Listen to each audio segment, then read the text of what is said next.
Cara, esse tema é bom, viu? Eu sugiro você ficar aí. Viva a geração PlayStation.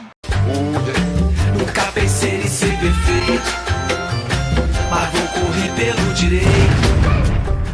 Fala moçada, beleza? Bruno Formiga na área, convidando você a se inscrever no canal, tocar na notificação, deixar o seu like, seu dislike, comentar o conteúdo, compartilhar o conteúdo por aí, espalhando nos seus grupinhos de WhatsApp. E esse, inclusive, eu acho que tem potencial para dar uma viralizada, porque vamos falar da geração PlayStation. Muitas vezes um termo pejorativo, que é criado para rotular ali o garoto ou o fã de futebol que gosta mais do futebol internacional, que consome mais o futebol internacional.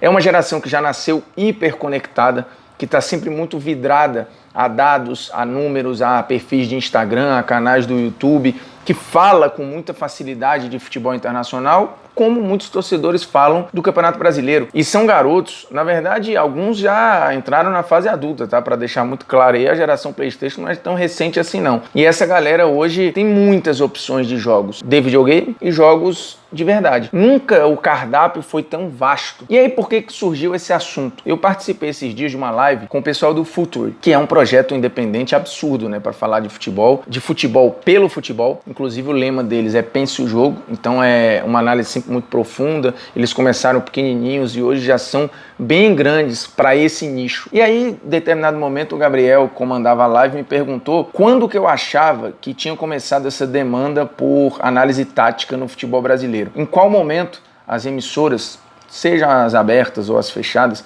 perceberam que falar do jogo, tentar entender um pouco mais o jogo, era algo que parte do público queria. E aí, obviamente, assim, não dá para cravar um dia específico, mas eu diria que 2010 é uma virada de chave importante.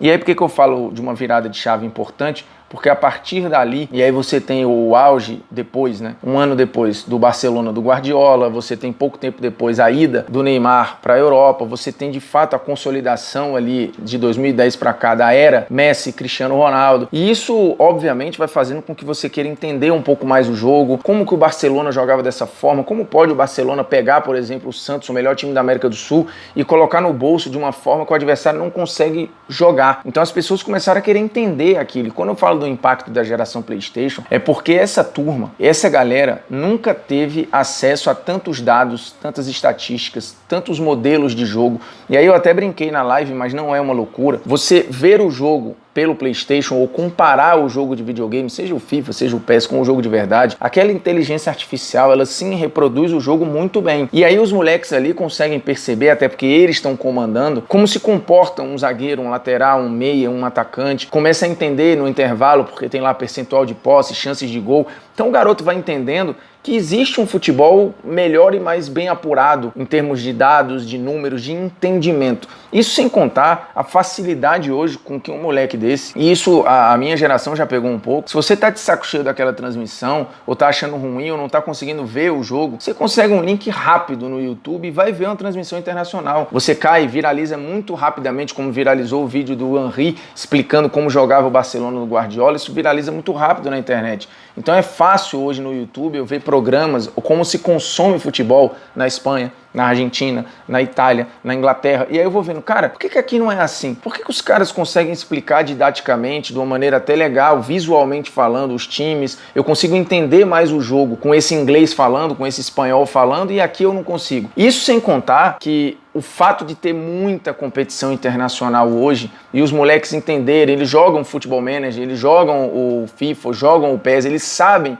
onde estão os jogadores porque você tem atualização online. Então se um comentarista qualquer, um apresentador fala uma bobagem, fala de um cara, por exemplo, fulano tá jogando mal no Tottenham, e o moleque sabe, porque ele acompanha, que esse cara já saiu do Tottenham, já tá jogando em outro lugar e tal, ele vai cobrar, porque ele tem bagagem hoje. Esses moleques têm bagagem e elevou o sarrafo. Eles não engolem hoje qualquer informação, eles não engolem hoje qualquer análise, porque eles têm o consumo na mão e eles conseguem ir para onde eles estão afim. E muitas vezes com dados. É fácil hoje um moleque desse ir no Gol ou ir no SofaScore, no Transfer Market, qualquer site desse, e questionar. O cara fala, poxa, fulano tá com uma temporada ruim. Aí ele vai lá e fala, pá, como assim o cara tá com uma temporada ruim? Eu tô vendo aqui que esse cara tem 30 gols, 25 assistências, que temporada ruim é essa? Então esse moleque, às vezes, ele vê mais jogos do que o cara que tá falando, ele vê mais jogos do que o pai dele, do que o tio dele, ele tem uma bagagem hoje de futebol, não só de arquibancada, tá? E aí eu tô falando de futebol de maneira geral. Então assim, ele vai conseguir conversar, ele vai questionar. E aí quando eu brinco que essa geração PlayStation elevou o sarrafo, é porque hoje o comentarista tá aqui, ele falou uma bobagem, rapidinho vai ali pro Twitter, rapidinho ele vai receber um direct,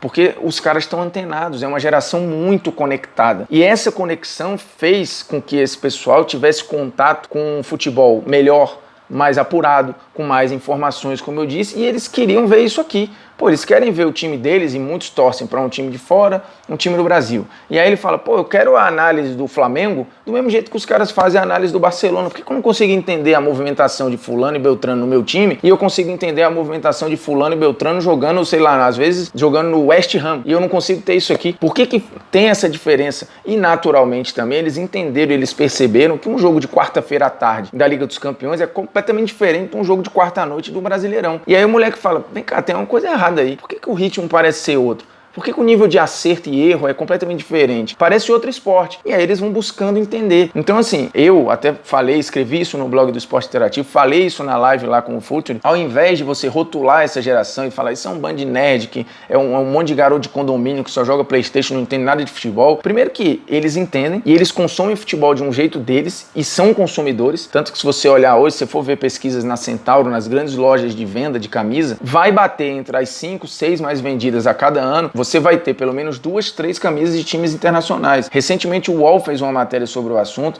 e trouxe uma pesquisa do Ibope mostrando que dessa geração entre 16 e 20 e poucos anos, você tem mais de 70% dos garotos simpáticos ou torcendo para algum time europeu. Então não se iluda, esse movimento está aí. Resta você querer combater e diminuir o sentimento desses garotos ou ridicularizar-os dizendo que são geração Nutella, que isso é a gourmetização do consumo de futebol, ou colocar o rabo entre as pernas e estudar mais para conseguir transmitir para esses garotos uma linguagem e conseguir se comunicar com eles, porque eles estão aí, eles vão crescer e eles vão continuar sendo público consumidor. Óbvio que a gente está falando de transmissões e de programas que precisam ser plurais. É claro que você pode falar de uma maneira mais popular, até deve, para ser melhor entendido, falar da parte lúdica que é fundamental no jogo, a parte do improviso, da genialidade. Nada disso é negado, isso está no jogo e faz parte do jogo, mas a tática, a análise, os números também fazem parte do esporte de alto rendimento, também fazem parte do futebol e tem gente querendo consumir assim. E essa galera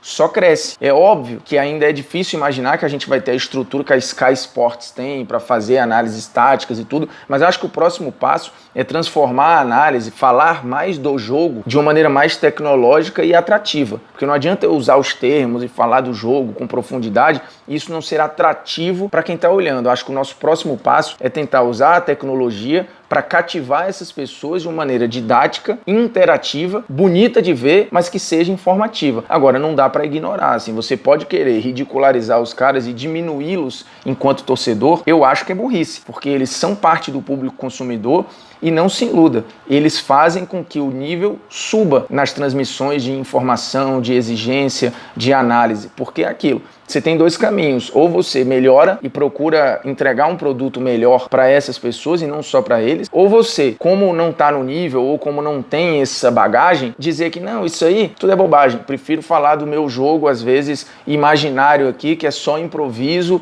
e feito de jogadas individuais. Não é assim, o futebol é mais que isso e essa galera tá aí para deixar isso bem claro. Agradecendo a sua audiência, a sua paciência, se inscreva no canal, toque na notificação, deixe seu like, seu dislike, compartilhe o conteúdo, comente o conteúdo e espalhe nos seus grupinhos de WhatsApp. Se você é da geração PlayStation, tenha orgulho disso e espalhe aí, ó, fala, ó, chupa, eu sou da geração PlayStation e tá aqui porque que eu sou. Beleza? É nóis, tamo junto, grande abraço.